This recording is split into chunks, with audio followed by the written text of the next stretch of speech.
This, ladies and gentlemen, is Nightingale. Literally, this is Nightingale. It is a new, up-and-coming, open world survival crafting. I'm reading it. It's set in a Victorian gas lamp fantasy universe. And here we go. I've been waiting for Nightingale. It's been on my radar for a while. There's a lot of survival games I feel like dropping. You know, you got Power Worlds, which is kind of survival, not like too crazy. Enshrouded. Now you got Nightingale coming, and I'm just like, oh, so many more worlds to explore. And you could sink hours into these games, man. And I think the best, most recent one that came out that was like, had me hooked, literally streamed it every day, didn't care who was streaming or not streaming it, not for the trend or anything, was Valheim. So Nightingale really has me like interested. So let's see. I see people posting gameplay. I don't know if I want to watch, but yeah. Without further ado, let's get into Nightingale.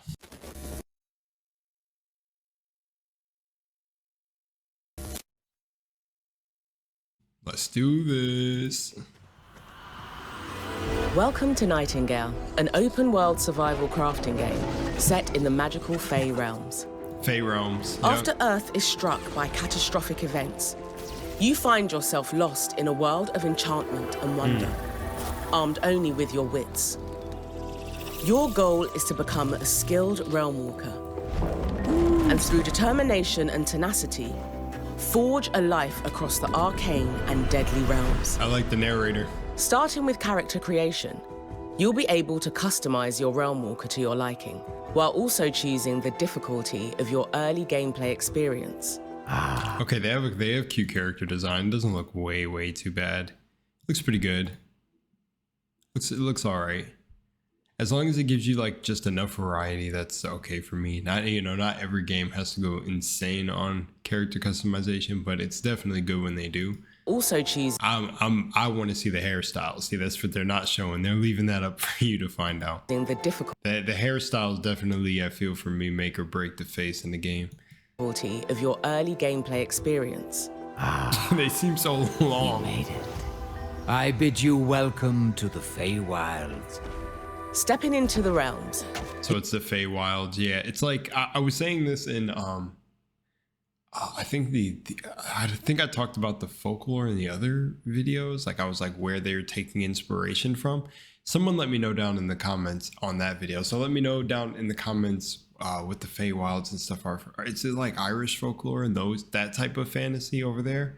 Or yeah, let's just continue. You'll find them rich with resources and discoveries. But knowing what to gather and how to utilize it is key. The need for safety and security will become paramount. A basic shelter is just the beginning. A refuge from the elements in which to... Okay, so the building is kind of, building is such a... A basic shelter. I can't compare it to Valheim. Valheim has insane building. Let's just hope like the snapping feature and everything is good. Please, devs, if you're listening to this, please refine it as much as you can. One of the most annoying things to me in building in survival games is like trying to get the pieces to connect or how you have to build from the FOV in the character model. And sometimes that just goes so wonky. Just the beginning. But yeah. Not to a refuge from the elements. But that right there, this is what I want to say. This right here looks insane. Let's get it. Let me get it. Boom. This right here looks wild. This looks like a little bit of freedom, but you can still see that they're like 1x1 blocks. Not like that's the actual scale, but like each side will be 4, 4, 4, 4 or something like that. And like even the stairs look like it 1x1, which is all right. Most survival games do something along the lines of this. I think Power Worlds does it, but building in Power Worlds sometimes it feels so glitchy.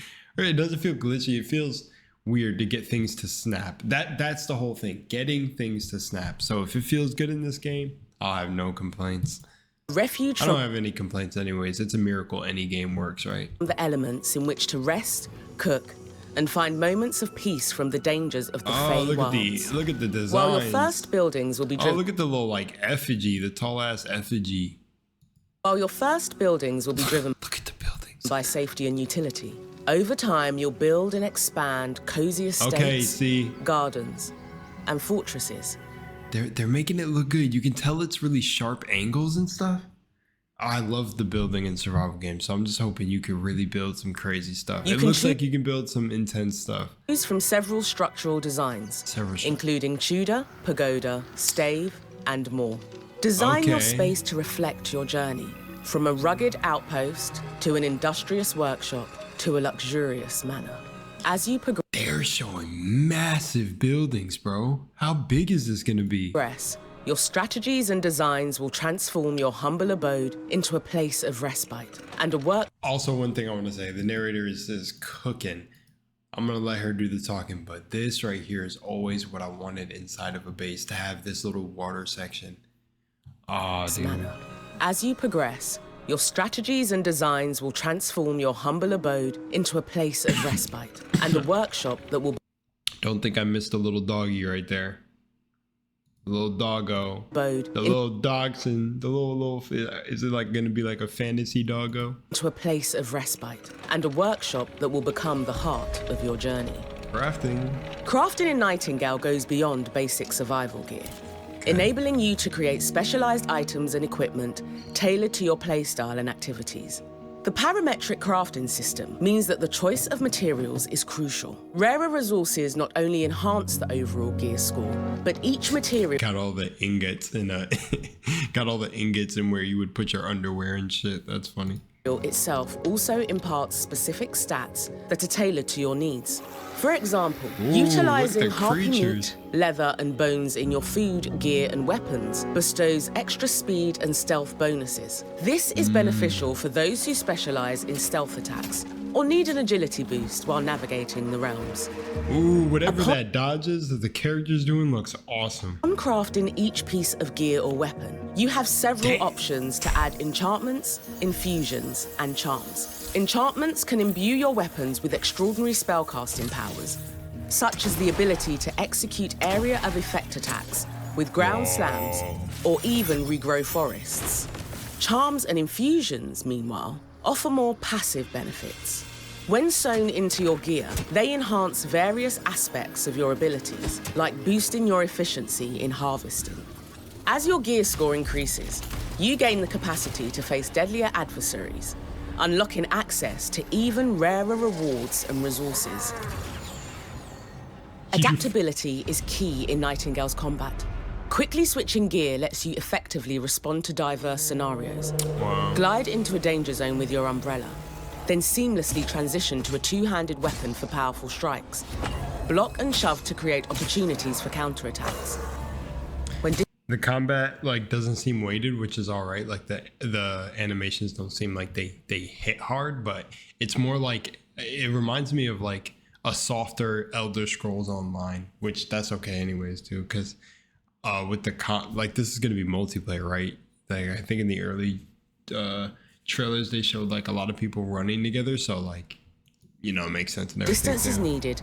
A swift switch to a pistol that allows is sick. The dodge backwards with the umbrella to like, I think, slow the momentum, and then shooting with the revolver. Quick retreat, enabling longer range damage. As you enchant your weapons with freshly acquired spells, you'll discover new ways to control the encounters you face. Hold up, that animation was sick. I think she pulled the enchantment out the axe. To control the encounters you face. Flaming weapons to inflict. As you enchant your weapons with freshly acquired spells, you'll discover new ways to control the encounters you face. Flaming weapons to inflict a substantial damage bonus. Bramble walls for defense against hordes of enemies. Nice. And of course, healing. If you're feeling overrun, take to the skies for a chance to regroup. At the heart of Nightingale's open world experience are realm cards, the keys to the Fey realms. Whether you're fully equipped and in search of rare resources beyond your starting realm, or you're ready to pursue a realm-spanning quest, it's time to delve into new worlds using realm cards. They got like realm, the realm cards look like some cool tarot cards. They kind of look like the cards I got back here. Cards you've discovered or crafted. Yo, this is the... With here you go. Types of cards, biome, major, and minor, You can tailor Bio, major, and minor, like major and minor arcana, like tarot cards. Okay. the realms to your liking.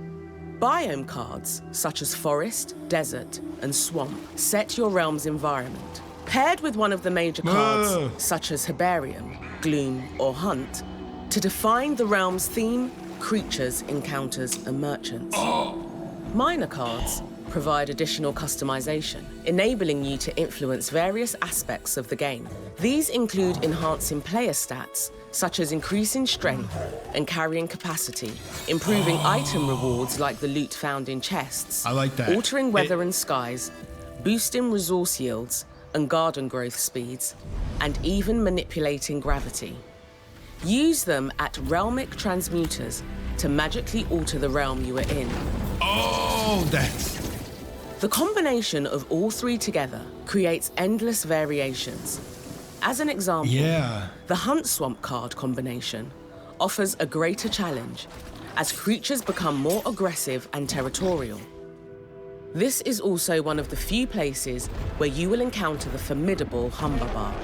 By using the Anomaly minor card while in the Hunt Swamp, you will be granted unparalleled movement, allowing you to leap effortlessly across the realm and offering a new way to approach taken on Humberbar from above. In some realm combinations, Jeez. you'll discover characters such as Victor Frankenstein and Nellie Bly, who not only add narrative layers, but also guide you on critical missions. All realm cards can be obtained in-game, either crafted by players or found during their explorations. Throughout early access, we will continuously add more varieties of each card type, ensuring an ever-expanding universe of possibilities and discoveries. In the vastness of Nightingale, I'm telling you guys, this looks so solid, dude. getting a helping hand can be incredibly important. Whether you're playing solo or with friends, everyone can recruit a helper, a sidekick who will fight alongside you, revive you when you fall in battle, harvest resources, and assist in building your estate. As you level up your gear, make sure you're doing the same for your helper. The more powerful they are, the more effective they will be. And for those that want to play with others, form parties of up to 6 players to journey together into the unknown. So you have Trade helpers and resources with players. other realm walkers, or collaborate to build massive communal estates. Oh, that's so that is gonna be the bro. If all of this seamlessly goes together, even if it's like rough around the edges, which maybe it will be, it does not matter. This is so solid. I literally cannot wait to play this game. This feels like a game you can legit just main. Reach the late game, you'll reach the Watch, a distant haven and Nightingale's social hub. Here, players can meet, plan adventures, pick up quests, or jump into challenging dungeons designed for... Wait a minute. They added a hub for late game. Like you basically, that gives you like incentive to get to the end game. Nightingale's social hub. Here, Make sure I heard that right. the late game, Late you'll game. reach the Watch, a distant haven and Nightingale's social hub. Here, players can meet, plan adventures, pick up quests, or jump into challenging dungeons designed for group play. As February 20th approaches, the world of Nightingale awaits you. Shape your journey and take your place in a world brimming with magic and mystery. Join us in the Fey realms and become the Realm Walker you are destined to be. The Realm Walker. Save yourself. Early access, February 20th. Wishlist today. Tomorrow. Oh my gosh, I have to get into this early access. Please. I have to get into this early access. Hold on. Yo, devs, if you are watching this, I have to get into this early access. I don't know if it's like you buy the early access, because if it is, I will buy the early access, but I want to play this. I want to play this. I've been waiting for this. Literally, it's on my wish list. It's literally right here. It's already on my wish list. Release date is February. Well, okay. Dude, I want to say right now, I don't totally know the card system, the way it works for crafting worlds, but I will say that is okay. I'm recording. So that is a unique way of like crafting new realms and everything. And so you got a helper, kind of like the forest, where you have like, yeah. So and assist in building your estate. you can recruit. That's cool. So it's like the one dude from the Sons of the Forest that you can recruit. I don't know if other games have done it in survival games, but that's pretty cool.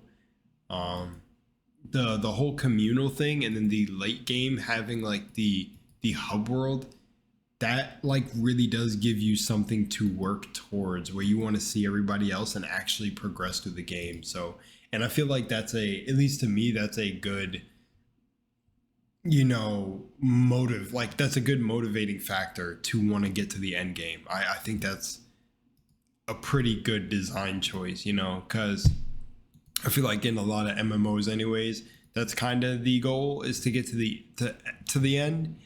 And that's what this is. This like mixes like MMO and survival. Again, I know games are starting to do that now, but Nightingale looks like they can have a solid foot in it. They look like, from everything they've done, they have a solid foot in it. And again, the Victorian style is one of my favorites. I love like trench coats and long flowy cloth and clothes. And I used to wear a trench coat to school back when I was in high school. I wore them in high school, but dude, I love that. I love that Victorian style, dude. I swear. Like, it's just like, it's one of the coolest ones. And yeah, man. I see the hat. They're just stylish, dude. Because I used to wear dress shirts all the time, like dress shirts and joggers. That's what I would pair together. I love dress shirts and like vests and everything. So it's like, oh, that's why Bloodborne, I was in love with Bloodborne. But yeah, anyways, super sick style. I think, I don't even know what to say. I'm gonna have nothing but good things to say. Again, I have to actually play the game for myself to see if it's worth the hype. So all I can do is go off of the visuals and everything and hype it up. The enemies seem massive. Playing the minor realm cards and everything and altering the way the realms work, that's just cool. You know, like I said, I think some of these systems have been done before in different ways, in an odd way, without having anything to truly reference right off the top of my mind right now. It feels like Nightingale is putting a lot of those aspects from other games together, and it looks like they're doing it in a good way. So we'll see. We will see. And the other thing is, yeah, it's like essentially like how Power Worlds is putting a lot of aspects together, like Ark Survival. Some people compared it to Elden Ring. I don't really see that one, but I get it with the whole boss and rolling and dodging, and yeah, and the whole survival aspect. So Nightingale is like it's a, which feels like Nightingale feels fresh. That's what I can say. Nightingale feels fresh. This is what I would look at more as like exotic London Conan Exile type of stuff, but over Power World. So this, you know what's funny? I feel like this game gets closer to what they tried to explain Power Worlds was an amalgamation of. This feels like its own IP, its own designs, inspiration from places, and monster designs and everything. Yeah, dude, like this reminds me of Dragon Age, the tarot cards, as like the design of the cards, like Dragon Age art designs. I have to show you all this. Images, cards, like this. It reminds me of like this, dude. Like this sort of style, but actual tarot cards. Let me pull it up. Like, but actual tarot cards. So that, yeah, I've got nothing from the trailer. It looks good. I want to see how everything plays together. Yeah, and that's really all I can say.